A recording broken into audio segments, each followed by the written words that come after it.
morning. It's GButterfly, and I'm coming to you live from the parking lot, like I always do. What do y'all parents, grandparents, uncles, aunties, what do y'all think about this executive order that your President Trump has signed, allowing teachers to discipline kids in their classroom? Let me know. When your kid come home and tell you Miss Sampson spanked him or her because she wasn't behaving right in class, or when your son or daughter comes home and tell you that the science teacher took a ruler and spanked them across their hands, or whatever it is they did in that classroom to discipline your child, how are you going to feel about that?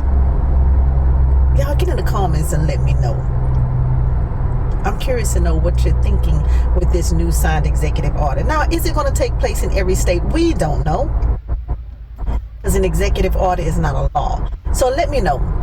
What are you going to do when your child comes home and tell you that they were disciplined?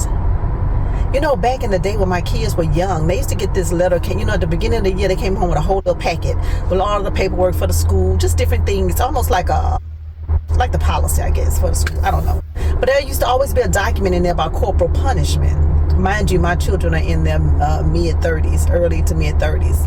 And there was always a document in there about corporal punishment. And I would always say, no, they can't. They can't they couldn't spank my kids pretty much. Or they were in school. All they had to do was call me and I would be there. I would handle it. But my kids didn't act a fool at school. We had already set the standard at home. So that wasn't an issue. But I do remember that they had the corporal punishment letter in the packet. So if you signed it and said yes, your kid was probably going to get their ass whooped at school. But I always said no. But get in the comments and let me know, what are your thoughts about corporal punishment in school, and how do you feel about this new executive order giving teachers permission to discipline the kids in their classroom? All right, well, you know what I got to do. Get in the building and go make the donuts, and I'll talk to y'all later. Bye.